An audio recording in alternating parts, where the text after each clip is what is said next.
Now, joining us in the studio to discuss this meeting further is Dr. Bong Young-shik from the Yonsei Institute of North Korean Studies. Doctor, thank you for coming in today. Pleased to be here. Now, Kim Yong-chol has landed in New York. He's met with U.S. Secretary of State Mike Pompeo, and they've had a nice dinner together, it seems. Seems to be like a pre-meeting before the main talks happen on Thursday. But for today, what do you think they talked about over dinner? I think it was, as described by Secretary Pompeo himself, a good working dinner, which can be regarded as a meeting in preparation for a more important meeting that is coming. Mr. Kim Yong-chol is believed to carry a personal letter of Mr. Kim Jong-un, the chairperson of the Korean Workers' Party of North Korea, for U.S. President Donald Trump. So a more important meeting will take place after the letter will be delivered to the White House. Let's talk about that letter just now. So he has a letter supposedly for Donald Trump. What do you think is in that letter? And do you think he'll be given the chance to go to the White House to hand the letter in person to Donald Trump? Well, there's no absolute guarantee that it would require Mr. Kim Yong-chol to actually travel outside New York to Washington, D.C. to personally deliver the letter to the President Donald Trump, because Mike Pompeo may do the job instead of Mr. Kim Yong-chol. But in terms of the expected content of the personal letter by Mr. Kim Jong-un, the content must be something beyond just reaffirming the genuine intentions of North Korea for denuclearization of the Korean Peninsula.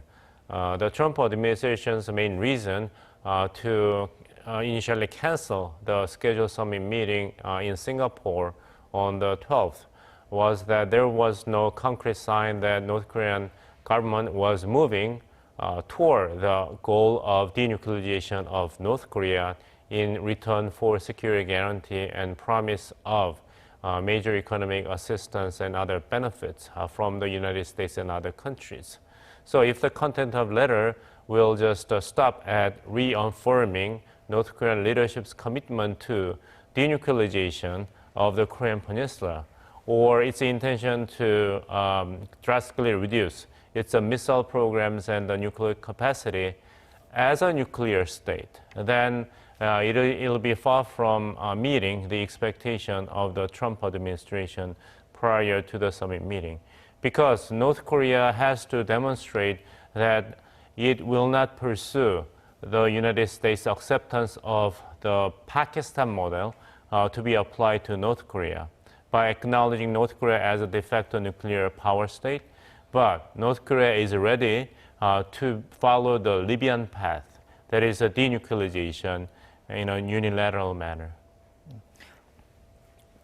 But going back to that meeting whether Kim Yong-chol would meet with Donald Trump or not, when Mike Pompeo went to Pyongyang, Kim Jong-un made the effort to meet him and they had pictures together. If Donald Trump doesn't meet him, couldn't that be interpreted as a slight snub? Wouldn't Trump want to make the effort to meet with Kim? Definitely. I mean, but the ball is in the U.S. court. I mean, it will be beneficial to the Trump administration. If it is expected to make the Trump administration look better, then why not, right? But what is important is to make sure that this time North Korea means denuclearization of North Korea, not just denuclearization of the entire Korean Peninsula, the official position that North Korea has been maintaining. Then we are basically staying in the same point, the square one. North Korea insisting that it is only willing to negotiate with its nuclear and missile programs as a part of the arms control negotiations between the two nuclear powers, North Korea and the United States. And the United States insisting that North Korea has to abandon all its nuclear materials and intercontinental ballistic missiles that can threaten United States and its allies. So it is very important for the United States to reveal that things are moving in the right direction. The right direction is that North Korea is moving in the direction of denuclearization of North Korea, not the denuclearization of the entire world or denuclearization on the Korean Peninsula. How far away do you think the two sides are at the moment? Do you think the meeting with Mike Pompeo and Kim Yong-chol tomorrow can have some sort of progress, have some sort of result that comes out of it? Well, that's a very interesting question. But as you pointed out, that this is not the first meeting between Mr. Kim Yong-chol and Secretary Mike Pompeo. They have already met twice. And in Pyongyang, when Mike Pompeo was the director of the CIA, then it was believed that he made a very specific,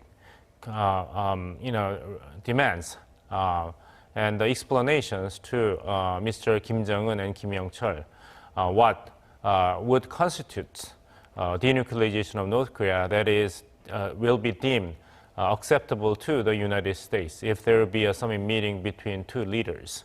According to his testimony in the House of Representatives, he reiterated that in a very clear manner, which will be free from any misinterpretations. He explained to North Korean leadership what would constitute the absolute preconditions for the United States to agree on, providing security guarantee to the North Korean leadership in exchange for its abandonment of its nuclear and missile capability. So the deals are already placed on the table by Secretary Pompeo twice. So in the upcoming meeting, which will be the third meeting between Kim and Pompeo, I think they will exchange views on how to move ahead from the deals, which has been already on the table. There's still no confirmation right now whether the actual summit will go ahead on June 12th as scheduled. Do you think they are on track at the moment to be able to do so, or could it actually be delayed, as Trump has sometimes hinted? Well, I cannot guarantee anything these days when it comes to North Korea and President Donald Trump.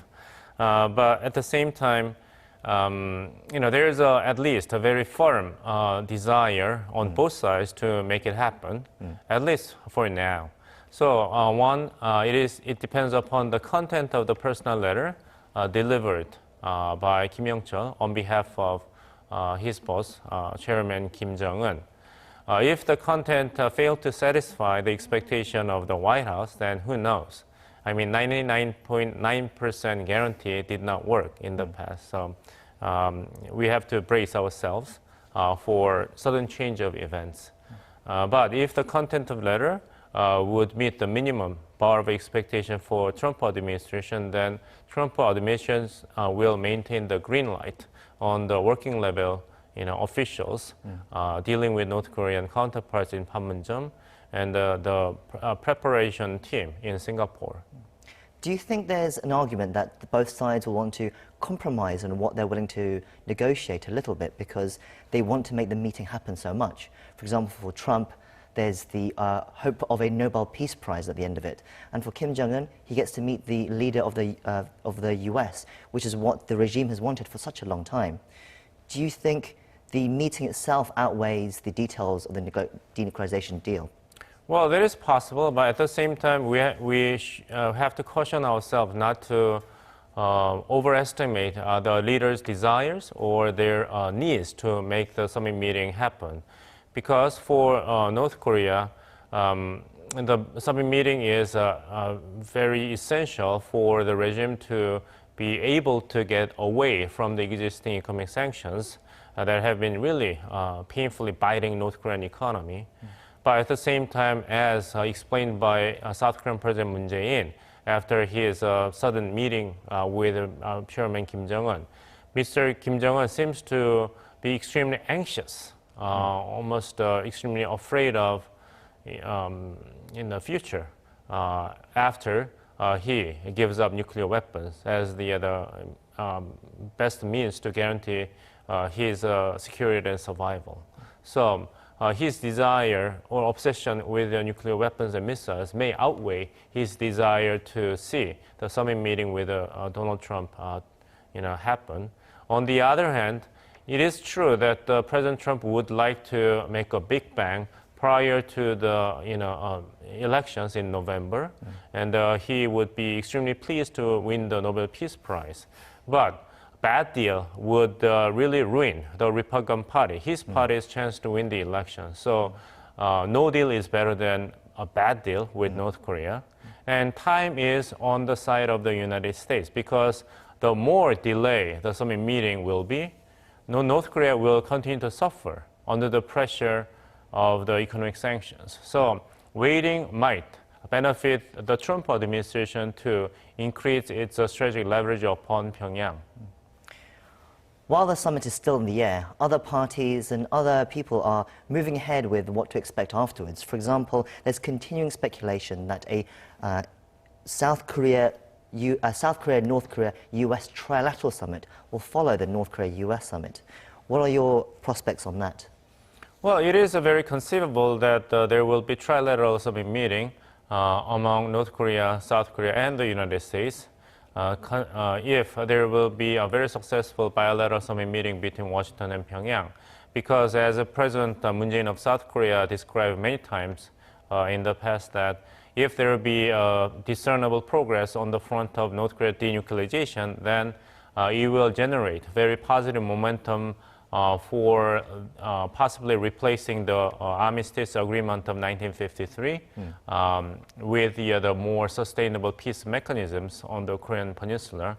Then United States and the two Korea will be the main protagonist in negotiating the deals of replacing the existing confrontational situation. And China may be invited to be the fourth party in that negotiations. So it'll be a kind of a trickle-down effect hinged upon a very successful summit meeting between Washington and Pyongyang.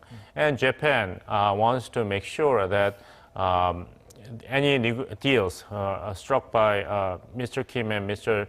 Trump will be leaving out Japan's concern that Japan and South Korea may still remain within the range of the nuclear missile attacks by North Korea if North Korea is going to maintain a substantial amount of nuclear warhead and the short-range missiles. So Japan wants to make sure that Washington will heed Japan's need to deal with these additional issues in the summit meeting. And very briefly, before we go, there's also reports emerging, rumors, I would call them, that there could be a trilateral summit between North Korea, China and Russia before the US summit happens. They were saying some date like June 9th or something. Do you think that could be arranged quick enough before that? Well, in terms of physical demands for the trilateral summit meeting to take place, it is possible, but I hope it's not going to happen because I've been on a roller coaster, the sudden cancellation of the summit meeting by Trump and whatnot.